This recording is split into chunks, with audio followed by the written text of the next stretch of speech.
right now of this meeting. All right. Welcome, everybody. My name is Brad Waldschmidt. I'm an engineering consultant who works with the Nashville Department of Transportation on their neighborhood street traffic calming program. And I'll turn it over to my colleague, Lan, to introduce herself. Hi, everyone. I work alongside Brad. My name is Lan Lee, and I'm happy to be here. I will be monitoring the chat if you guys have any questions throughout his presentation. So feel free to just put in a question in the chat, and we will be happy to answer anything you have. Excellent.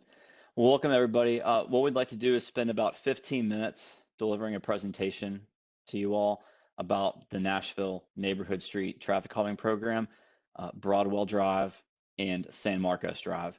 And as Lane mentioned, if you have questions during that presentation, there's in the bottom right corner of your WebEx, there should be a chat area where you can expand that and type chats. Feel free to type in questions, but also just know the presentation is going to be about 15 minutes. We're also going to stay here as long as we need to answer questions from you all at the end of it. So whether you prefer waiting until the end and coming off of a mute to ask a question, or if you want to chat in the WebEx chat, either way works. What I'm going to do is I'm going to go ahead and attempt to share my screen. And what I'm going to ask is Lan, I want to ask you, are you able to see the title slide of the presentation? Yes. Okay, excellent. And I'm going to assume everybody else can as well. All right. And so, what is traffic calming? We're focused on residential streets, such as Broadwell Drive and San Marcos Drive. And we're looking for physical solutions that are really going to lower speeds along those streets. The three E's of traffic calming. The first is education. This meeting right here is a great example of education. We as the engineers can educate about options, engineering options to perhaps help manage vehicle speeds. You all living along the street can educate us in addition to the data we've collected on some things as well. It's truly a partnership, and we're grateful that you're here to work with us on that. Enforcement of speed limits is absolutely one of the E's of traffic calming. Really enforcing those posted speed limits is a part of it. However, NDOT doesn't have as much, jurisdiction over that aspect of it, but NDOT does have jurisdiction over this third one, which is the engineering. And that's why we're here to talk about the Neighborhood Street Traffic Calming Program. One of the focuses of Nashville is safety and Vision Zero, trying to do things to really move towards zero fatalities on our roads. So one of the reasons Nashville has the traffic calming program is you can see here that if a pedestrian's walking along a residential street and gets struck by a vehicle going 25 miles per hour, you can see they have an 89% chance of surviving that. But as on the far right there, if that same vehicle is going 45 miles per hour when it strikes a pedestrian, has a 35% chance of survival. NDOT takes this very seriously, as does the council members as well. And so this is one reason why NDOT's focusing on wanting to manage vehicle speeds along the residential streets. The program has many people apply for traffic calming. You can see on this slide over 460 streets have been applied for. About 6 weeks ago, 26 of that number were selected. And Broadwell and San Marcos were two of those streets. We're here talking about Broadwell Drive and San Marcos Drive. Those were two separate applications. So those were two of the 26 streets. We just are meeting with both of you all together here because of how close in proximity the two streets are, but they are two separate streets, and there will be two separate. If someone's in the car, would you mind going on mute, please? Yeah, sorry guys, I'm just leaving a planning commission meeting. Oh, that's okay. Yeah, thank you.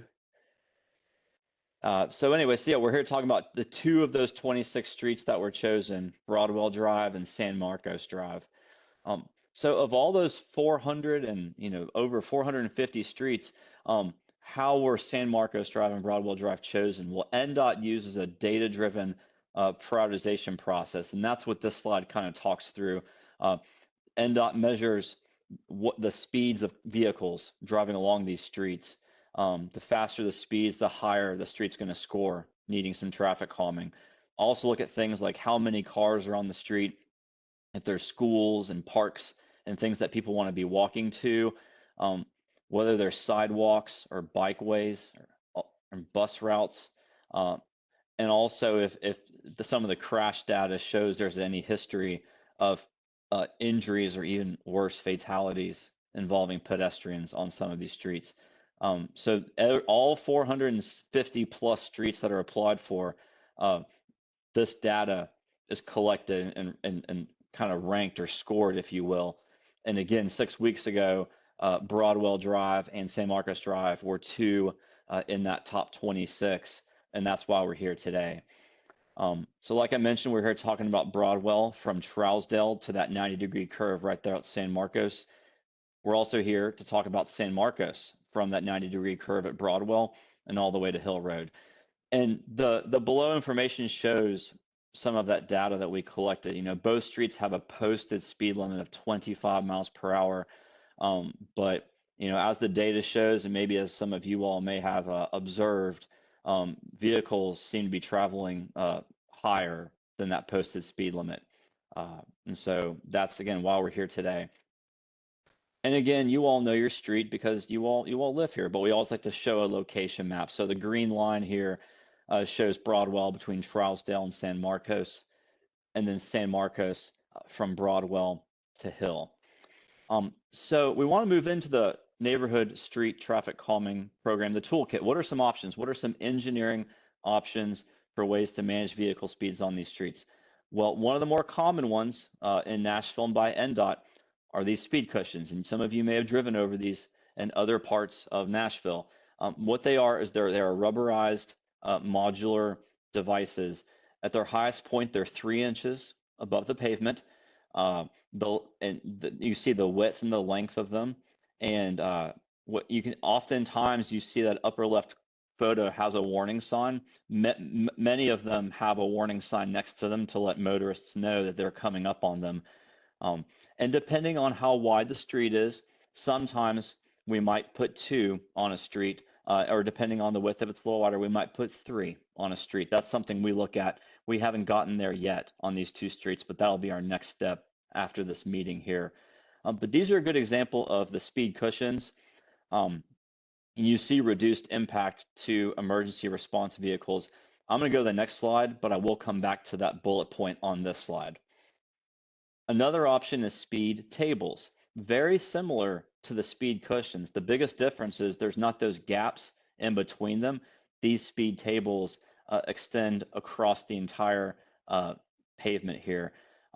So one thing we do like to make sure people are aware of is these are intended to slow vehicles, and that's all vehicles. And so therefore, that would also include emergency response vehicles. That could be, you know, including fire trucks and ambulances. So these will slow all vehicles down, including those types of vehicles that need to respond to an emergency. I'm going to go back to the speed cushions. Compared to the speed tables, the speed cushions have shown to have less of an impact in response times compared to the speed tables. We just like to make sure people understand that distinction, that any type of traffic calming will have an impact on all vehicles. Even these cushions, the front wheels of ambulances and fire trucks can oftentimes straddle these speed cushions, not actually go over the black part. But those rear wheels, they usually have extra tires in the back, and they may go up on the slanted edges a little bit. So that's why we say it's a reduced impact for the cushions compared to these speed tables, which extend over the entirety of the road. We just want to make sure we are kind of explaining what those 2 options are. So we'll keep going on with some of the other toolkit options. Before we do, people often have been asking us, are they working?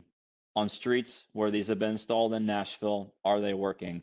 And NDOT has collected 6 before and after studies, and I believe throughout the year they'll be collecting many more in 2023. And what you can see here is, yes, they are working. The before speed and the after speed, there is we are seeing a reduction along the streets upon which these speed cushions are getting installed. So we'd just like to show that. And as the year progresses, more data points will be added to this. Another option is radar feedback signs. These are some of those electronic signs that have a radar, and it flashes the vehicle's speeds. And I believe in Nashville, they turn red if you are exceeding the speed limit. Some of you may have seen these on Blackman Road, Trousdale, and Hogan. So the traffic calming program was responsible for adding those. So in some cases, and so on some streets, that is absolutely an option that we look at to let people know that what their speed is, and if they're traveling too fast, it'll turn red to kind of get their attention, let them know they're exceeding the posted speed limit. There are some other options. In this case, these photos are kind of wider streets. There's a little bit of a wider pavement area here. These photos actually show the after. Before, those white lines were not present. And sometimes when motorists see a very, very wide area of pavement, motorists can get a little more comfortable and feel like they can maybe go a little faster. Even adding something like white pavement marking lines can help sort of narrow the vision of a motorist. The pavement doesn't change. It can have an impact. Maybe not as much of an impact as speed cushions, but these wide edge lines can help with traffic calming. So it is something in our toolkit. Another option is traffic circles. There are some locations where at intersections, NDOT we're able to analyze and see if a traffic circle may be able to fit. It's very much like a roundabout, but on a much, much smaller scale.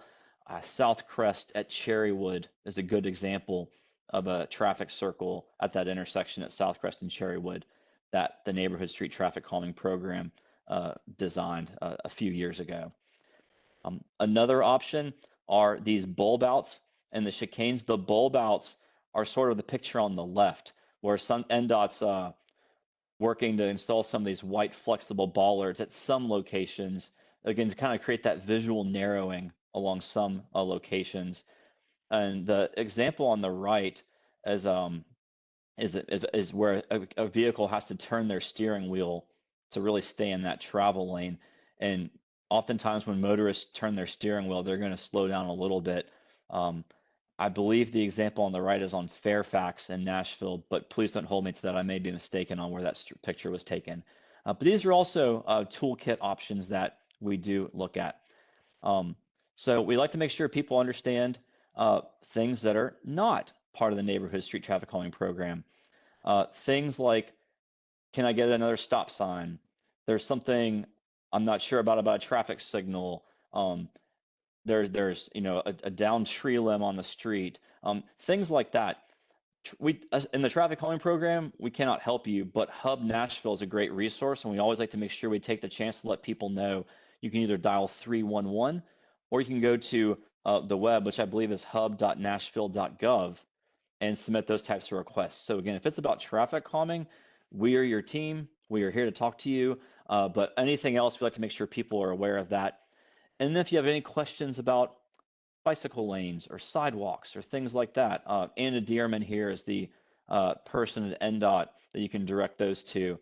And then if you're interested in anything like an Adopt-A-Street or a neighborhood cleanup, JD Lane is your person. So we'd just like to make sure beyond traffic calming, we'll kind of take this moment to let the attendees know here about these other resources that you have.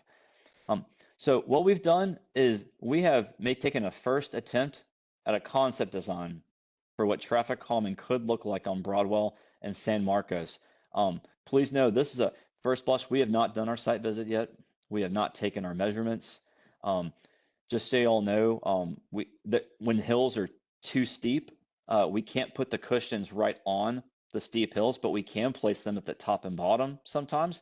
So this is truly a concept design, open for feedback, and as the design engineers, we have to go out there and solidify it a little more. But this is sort of a first look at maybe what a traffic calming design could look like. What you see is everywhere that you see one of those trapezoids with a yellow with a C in it, that'd be a location where we might design speed cushions. And so what this concept shows is we may design 3 locations along Broadwell Drive between Trousdale and San Marcos, and then 3 additional speed cushion locations along San Marcos Drive between Broadwell and Hill. And again, this is our initial concept design. When we go out and do our site visit in the next several weeks, we may move some of these a little bit, or we may decide actually want some of these streets, maybe we should put 4, or maybe we should put 2. So, but this is sort of a first look at what perhaps the traffic calming design may look like, focusing on speed cushions along these streets. And like I said, we're almost done with the presentation. We can certainly come back to this graphic once we get into the Q&A at the end. But we're going to go ahead and move on. I want to make sure everyone kind of understands the process. So some of you neighbors applied. NDOT did their prioritization selection. And again, Broadwell and San Marcos were 2 of the 26 streets selected. And here we are at meeting number 1. So our next steps after tonight as NDOT and the engineering team, we're then going to refine that design. We're going to do our site visit. We're going to take some measurements. It's kind of difficult to see where these speed cushions are, and that's because we haven't really gotten our detailed work. But we're going to do a more specific design that actually shows in front of whose property and in front of which addresses are the speed cushions going to be designed. So our next design is going to be a little more detailed. And then after that, and Councilmember Johnson, I will get to you in just a minute if you don't mind after this slide. And then after we prepare that final design, we're going to have a second meeting very, very similar to this meeting. I'm not sure if it'll be virtual or if there'll be an in-person option. Usually NDOT handles that and they just let us know when and where to be. But there will be a second meeting where we'll have a presentation and go through a more detailed zoomed in version of that design. We're going to be able to show exactly what property address and whose front yard these speed cushions are being proposed in front of. That'll be that second meeting. That will likely occur 2 or 3 months out. So that's just kind of our estimate right now. And then after that, once the design is finalized, once we've had a second meeting, you all get to vote. The residential property owners along these streets will get to vote on whether the traffic calming design is going to happen. And it's a 2/3 vote of who responds. So we will send mailers out for meeting number 2, just like we did for this one. And then after that meeting, we will send in a 3rd round of mailers for that online ballot where property owners along these streets can cast their vote online. And if 2/3 of everyone that votes yes, then the streets would get traffic calming. If not, then the streets would not get the speed cushions. And I do want to make sure I clarify, these are 2 separate streets. We're just kind of grouping them together for the purposes of this meeting since they touch each other. But it truly would be 2 separate votes. Broadwell Drive would vote for Broadwell. San Marcos Drive would vote for San Marcos. Both may pass, both may fail, or one may pass and one may fail. So it's not an all or nothing for these 2 streets. Just because of how close they are, we're wanting to meet together. And then if the vote's successful, then NDOT would then order the materials and construct everything. That's the end of our presentation. And Councilmember Johnson, I saw you had your hand raised, so I'll yield to you. Thank you. I'm sorry I'm late, and actually you just answered my question because I wanted to see if you were going to be handling or addressing these separately. We did that in the one of the traffic calmings in Creve Hall, and where sections of the street were handled differently, and so part of it got voted yes, part of it voted no. So it's good to know that it's handled completely separately. This is just a joint meeting. So thank you. That's correct. Yes. So that's the end of our presentation. But like we mentioned, if you want to be typing any questions in the WebEx chat, you can certainly do that. Or if you want to come off of mute, that's fine. Lan, my colleague, I'm going to ask you first. Lan, has anybody asked any questions in the WebEx chat? Eric Coffee, he put in something in the chat. I don't know if you can, if you want to expand on that. Yeah, I appreciate it. First off, thank you for this overview and update. And Courtney, I appreciate your help, and welcome to San Marcos Drive, I think officially now. I'm not sure. I can't keep up, but Not quite yet. okay. I knew I didn't know officially. Well, at whatever point that is, welcome. The history here, and I this may be redundant, but I think a lot of people that are on this call weren't involved in this round in 2017, and especially for the engineers who haven't been on site. When you come out, you'll actually see in 2017 they did the restriping. They narrowed the street, they narrowed some of the turns, and put up some of the I don't remember what you called them, but the ballasts and those things on the corner. And it's really interesting to see the data that you shared today, because essentially what I'm seeing is it didn't really make an impact, unfortunately, which they knew was a possibility. Those were like the easy first step, phase to try. And the plan at that point was that if it didn't work, we would go to speed cushions. And for whatever reason, it's taken 6 years to get to that phase 2 conversation. So I am really excited and looking forward to this. I'm also excited to see that the speed cushions are still an option and the data seems to support those. So that was just a little bit of background for everybody. So, that my only other question would be, and I don't know who would know the answer to this. When we did this in 2017, was that second vote part of the process then? I don't remember that, but it's been so long I could be wrong. Do you all know? Yes, Mr. Eric. Coffey, Go Mr. ahead. Coffey, if I may, this is Councilman Robert Swope. Yes, hi. Yeah, it took me 4 years to get, essentially, those are elaborate bike lanes that we Right. did in 2017 as a first Yeah. step to attempt to slow down traffic on San Marcos. I will say that in 2017, none of these votes existed at all. It was simply a matter of a council member begging Public Works into some sort of an action. So what NDOT is doing here in their entire traffic calming process is brand new. Didn't exist until a year ago. And I hope that answers your question. Yep, it absolutely does. I appreciate it. And then the only other part of the conversation at the time, and it got tabled, I think really because of costs, and I think it's outside of scope for this, so this is maybe more for Courtney for a future conversation, is there was a lot of discussions around sidewalks, given that everybody here is a school walker that can't bus to the local schools in close proximity. So that was a discussion, and we have the width for it, but it never got off the ground. So at some point, Courtney, maybe that's a topic, but we could focus right now on speed cushions and the like. That would be a great next step. Yeah, and Mr. Coffey, let me address sidewalks. I basically interviewed every single person on San Marcos, and 72% of them did not want to give up 15 feet of their front yard for sidewalks. Yep. I do remember that. I think the demographics of the street have changed and the number of young child walkers has increased. So I wouldn't be surprised if that is different than 6 years ago. But yeah, I appreciate that background as well. All right, that's it for me. I'm excited about this coming back to fruition, and thank you for the update. Yeah, thank you for the information. Lane, I'll ask you again. Have there been any additional WebEx questions? Yes, Mark asked why cushions versus other measures. So what NDOT has found is the most effective measure to calm traffic in the toolkit is something vertical that vehicles have to travel over. And so I'll go back in the slide a moment. If you can please bear with me. Let me see. There we go. So usually some of the most effective measures that we've found, and that's not just Nashville, it's also across the country, are either these speed tables or these speed cushions. There's something that vehicles are having to travel over. So if they want to, it's really more challenging and not as comfortable for vehicles to drive as fast as what they may be doing today.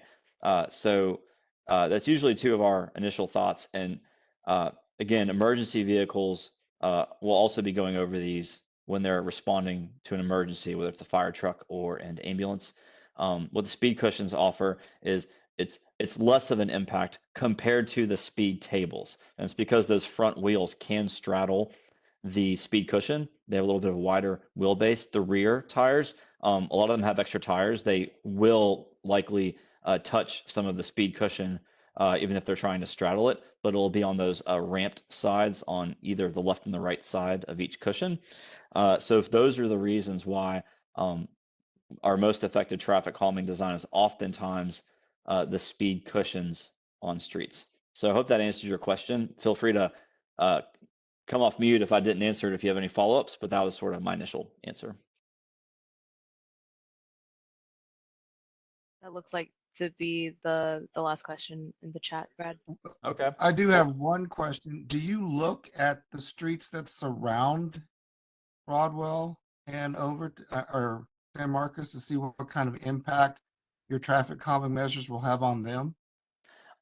We acknowledge that. So I guess can can you elaborate on when you say look at?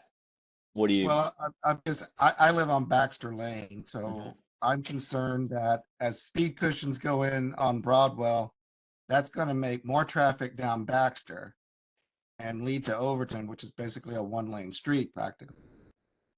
So I guess I'm fearful that changes could impact me. Right.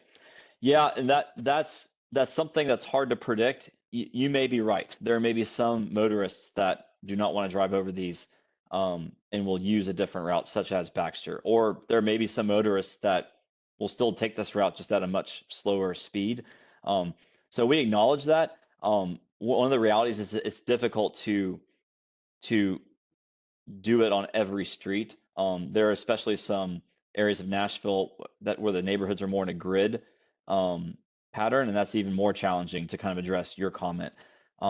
So we do acknowledge it. The one thing we can really offer is that if there does seem to be any sort of speeding issue, residents on Baxter are also open to submit for traffic calming. In fact, you don't even have to wait. If you had an interest in Baxter having traffic calming, that's an application you could submit when the application windows are open.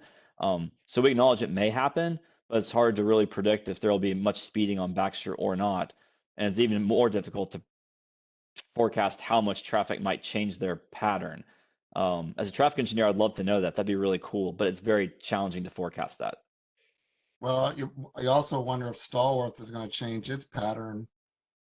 People will do anything to avoid speed humps. So It's possible. If I'm thinking about Stallworth, I don't know if many people would use Stallworth more to I don't know. Yeah, so we're all speculating here, so you may be right, or I'm not sure. well, that's just one thing I was curious about because okay, we're seeing more speeding on Baxter after the Overton speed humps were put in, and and in fact, we were supposed to have some put in when Overton was done, but one person disagreed. So, Gotcha.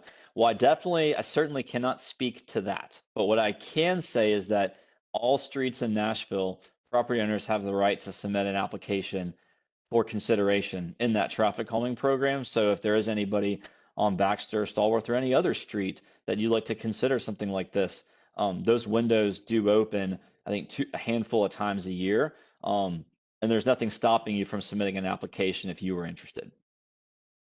thank you. Yes. All right, Lan, have we? I'm Oh, go ahead. sorry. Sorry. I'm No, go trying ahead. to pull up to see if for some reason I feel like Baxter has a traffic calming application on file, and I'm trying to pull it up. Unfortunately, it goes to a map, and it used to have just a list, which I found to be a little bit easier. Can you look that up really quickly? Yeah, we're not eligible until this summer, we've been told. Okay, so okay. The data shows that the average speed on Baxter is 29 miles per hour. Yeah. And Okay. the 85 percentile shows 34 miles. Okay. I would encourage you to fill out an application. You can go ahead and get it done now and then just go ahead and file it when it opens. And then understand that if it's not chosen in that round, it continues to be evaluated every round after that. So you don't have to continue to apply, but at least it's on file because it is done by priority.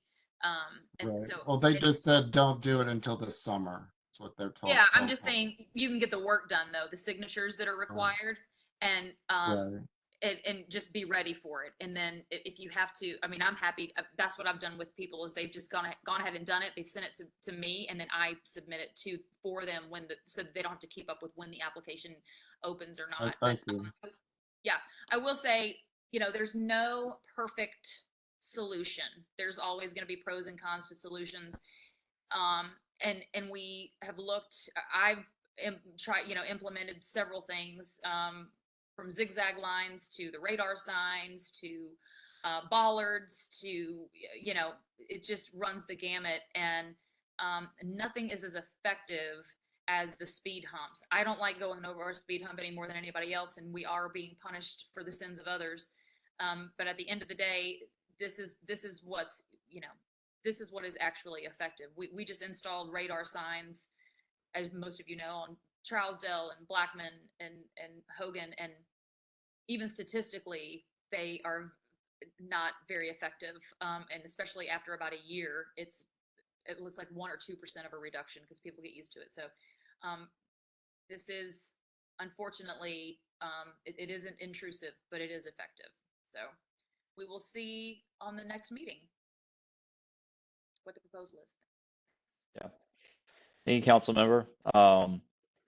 Let's see. Do you have another question, council member? No, I didn't. I was trying to take okay. the hint. That's fine. Okay. Lan, has there been any other questions in the WebEx chat? Yes, Joe asked, is pedestrian safety / convenience being considered in addition to traffic calming? Right now, there is barely any space to walk on Broadwell. Yes. So the answer is yes. Is pedestrian safety being considered? The answer is yes. And the reason why is pedestrian safety is one of the reasons why Broadwell Drive what was selected while we're even here. You can see the 85th percentile on Broadwell was 39 miles per hour. That's 14 over the posted speed limit. So that likely helped with your score for Broadwell. Also, when a street does not have a sidewalk, it helps their score because it means when people are walking, they're having to walk in the pavement, which can be a more of a safety issue than if there were sidewalks available. So those things helped Broadwell Drive score where we're here talking about it. The other way that we say yes, traffic calming is for pedestrian safety is going back to this graphic. These are not made up numbers. There have been, you know, studies. I believe they're national studies. It's not an NDOT specific study, but the slower vehicles go, if there is an awful thing like a pedestrian injury with a vehicle, the slower the speed of those vehicles, the more higher chance of survival, which is what we all are focusing on, is safety of all users, particularly pedestrians within neighborhood streets. So by proposing, at least at this point, proposing something like speed cushions to really manage vehicle speeds along Broadwell and San Marcos, yes, we are thinking of pedestrian safety.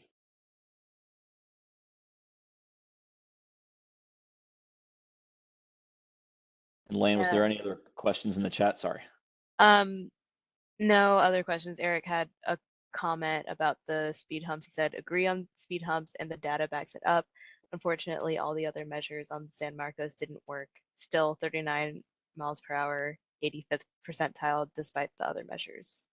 Right. And just to clarify that, Broadwell Drive was 39 miles per hour for 85th. San Marcos Drive was 30. Yes, there you go, Eric. So just wanted to clarify, it's still over the posted, but yeah, wanted to make sure we got that data right. So yeah, are there any other questions? Feel free to come off of mute or type more questions in the WebEx chat. We're here as long as you all need us to be.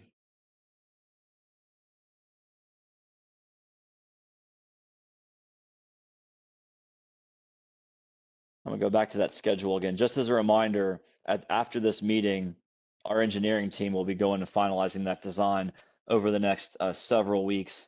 We'll be performing some measurements on the streets, making some observations, kind of making more specific locations for where the speed cushions may be located along Broadwell and along San Marcos.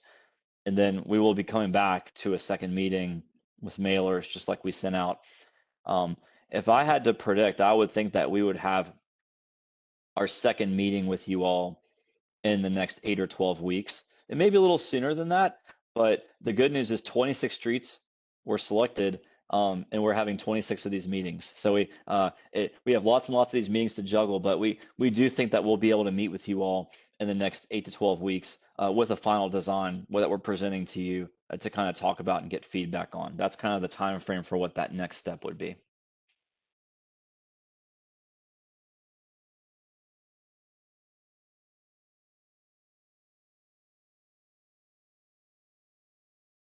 Thank you for hosting this. Yes, thank you, council member. Again, we're not in a rush. We want to be here. I guess I'll give it one last. I'm 7 minutes late to my next meeting. Okay, fair enough. Well, there you go. Thank you again. Thank you. But again, we don't want to rush anybody. If there's any other questions, we're here. And if not, then yeah, we'll be reaching out once we have our design ready. One last question, Brad. What was the average speed on Broadwell? Yeah, so we look at different data. We do calculate the average speed, and then we do also look at something called the 85th percentile speed. A lot of time, traffic engineers, we're focused more on the 85th percentile. So I don't have the average right in front of me, but these are the 85th percentiles. And what that means is 85% of cars are going this speed or less. And I don't have the average in front of me, but 85th percentile is usually a pretty good indicator of how fast car. It's not the 100%, right? It's not the highest speeder that's really being dangerous. It's kind of a good representation of not the worst, but 85th percent, I guess. Yeah. Okay, I see. All right, thank you. You're welcome. Hey Brad, this is Joe. I appreciate you answering my question. I definitely appreciate the emphasis on safety. I think, we live on Broadwell, and I think oftentimes when we go on walks with our dogs or, future children, it's like the emphasis is to try to get off of Broadwell as fast as possible and onto a side street just for safety reasons. And I don't know that it's necessarily how fast cars are going, it's just the narrowness of the street and the absence of a sidewalk in general. Right. So I think, I definitely appreciate what this is for. And maybe it's a different application looking at that and a different use of funds or whatever that might be. But as a resident, I can just say that I would love to see that being revisited, just potentially widening the street and maybe placing a bike line in or something that just gives more space for pedestrians to walk. Because to me, the safety is more about having more space than the car slowing down. Just an opinion.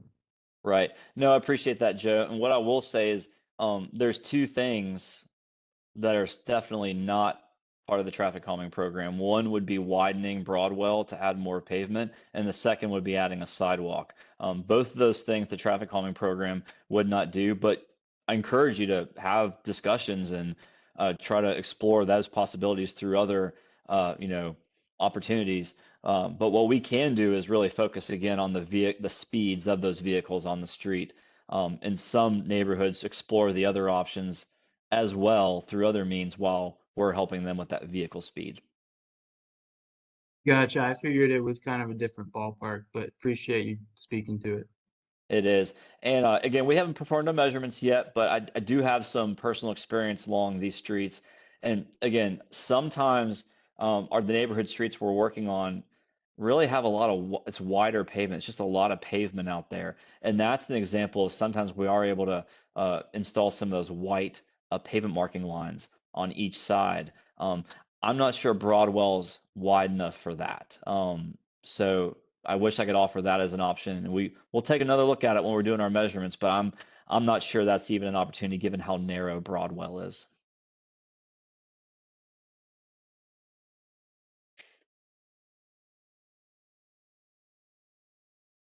Well, great. Does anybody else have any other questions or thoughts?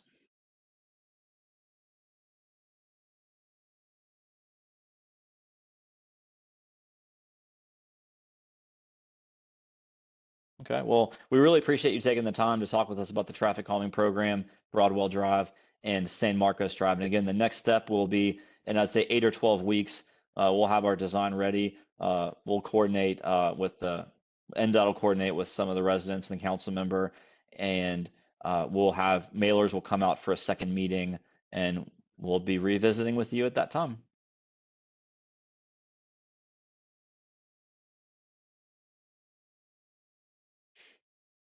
Thank you so much, Brad. Everybody have a good night. Thank you. Bye-bye.